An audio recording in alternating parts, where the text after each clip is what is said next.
Friends, ಎಲ್ಲರಿಗೂ ನಮಸ್ಕಾರ. Welcome to my channel. ಇವತ್ತಿನ ವಿಡಿಯೋದಲ್ಲಿ ಈಗ ಮಳೆಗಾಲ ಆಗಿರೋದ್ರಿಂದ ಏನಾದರೂ ಕಾಫಿ ಜೊತೆಗೆ ಟೀ ಜೊತೆಗೆ ಬಿಸಿ ಬಿಸಿಯಾಗಿ ಏನಾದರೂ ತಿನ್ನಬೇಕು ಅನಿಸಿದಾಗ ಮನೇಲಿ ಹೀರೆಕಾಯಿ ಇದ್ದರೆ ಸಾಕು, ಈ ರೀತಿಯಾಗಿ ನಾವು ಬಜ್ಜಿನ ಮಾಡ್ಕೊಳ್ಬೋದು. ನೋಡಿ, ಇಲ್ಲಿ ಒಂದು ಎಳೆದಾಗಿರುವಂತಹ ಹೀರೆಕಾಯಿನ ಈ ರೀತಿ ಸಿಪ್ಪೆನೆಲ್ಲ ತೆಗೆದುಕೊಳ್ತಾ ಇದ್ದೀನಿ. ಸಿಪ್ಪೆನೆಲ್ಲ ತೆಗೆದುಕೊಂಡಾದಮೇಲೆ ಸಣ್ಣ ಸಣ್ಣದಾಗಿ ಸ್ಲೈಸಸ್ ಆಗಿ ಕಟ್ ಮಾಡ್ಕೊಳ್ಬೇಕು. ನೋಡಿ, ಎಷ್ಟು ತೆಳುವಾಗುತ್ತಲ್ಲ ಅಷ್ಟು ತೆಳುವಾಗಿ ನಾವು ಸ್ಲೈಸಸ್ ಆಗಿ ಕಟ್ ಮಾಡ್ಕೊಳ್ಬೇಕು. ಬೀಜ ಬಲ್ದಿರಬಾರ್ದು.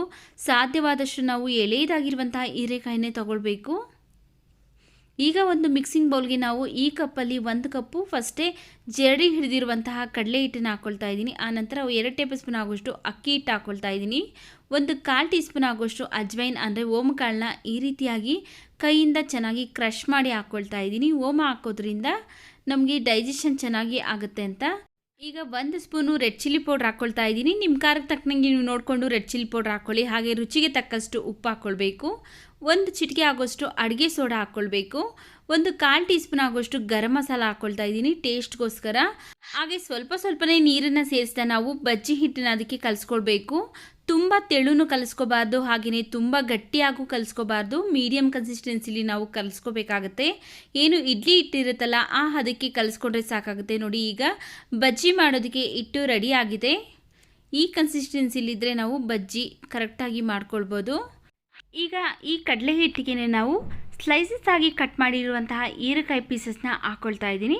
ನೀವು ಬೇಕಿದ್ದರೆ ಈ ರೀತಿಯಾಗಿ ಹಾಕ್ಕೊಳ್ಬೋದು, ಇಲ್ಲ ಒಂದೊಂದಾಗಿ ಬೇಕಾದರೂ ಈ ರೀತಿ ಡಿಪ್ ಮಾಡಿ ಎಣ್ಣೆ ಚೆನ್ನಾಗಿ ಕಾಯಿಸ್ಕೊಂಡು ನಂತರ ಸ್ಟೌವಿನ ಮೀಡಿಯಮ್ ಫ್ಲೇಮಲ್ಲಿ ಇಟ್ಕೊಂಡು ನಾವು ಒಂದೊಂದಾಗಿ ಬಜ್ಜಿನ ಎಣ್ಣೆಯಲ್ಲಿ ಬಿಟ್ಕೊಂಡು ಫ್ರೈ ಮಾಡ್ಕೊಳ್ಬೇಕು. ನೀವು ಯಾವುದೇ ಕಾರಣಕ್ಕೂ ಹಾಕಿದ ತಕ್ಷಣ ತಿರುಗಿಸೋದಕ್ಕೆ ಹೋಗಬಾರ್ದು. 1 ನಿಮಿಷ ಬಿಟ್ಟರೆ ತಾನಾಗಿ ಮೇಲೆ ಬರುತ್ತೆ. ಹೊರಗಡೆಯಿಂದ ಅಂಗಡಿಯಿಂದ ತೊಗೊಂಬಂದು ತಿನ್ನೋದಕ್ಕಿಂತ ಈ ರೀತಿಯಾಗಿ ಮನೇಲೇ ಮಾಡಿಕೊಟ್ರೆ ತುಂಬ ಹೆಲ್ದಿ ಆಗಿರುತ್ತೆ. ಹಾಗೆ ಎಲ್ಲರಿಗೂ ಸಹ ಇಷ್ಟ ಆಗುತ್ತೆ. ನೋಡಿ, ಈಗ 1 ನಿಮಿಷ ಆದಮೇಲೆ ತಾನಾಗಿ ಮೇಲೆ ಬಂದಿರುತ್ತೆ. ಈಗ ತಿರುಗಿಸ್ತಾ 2 ಕಡೆಯೂ ಚೆನ್ನಾಗಿ ನಾವು ಫ್ರೈ ಮಾಡ್ಕೊಳ್ಬೇಕು. ಲೈಟಾಗಿ ಗೋಲ್ಡನ್ ಕಲರ್ ಬರೋವರೆಗೂ ಫ್ರೈ ಮಾಡ್ಕೊಳ್ಬೇಕು. ನೋಡಿ, ಈಗ ಬಜ್ಜಿ ರೆಡಿ ಆಗಿದೆ. ತೆಗೆದುಕೊಳ್ಳೋಣ.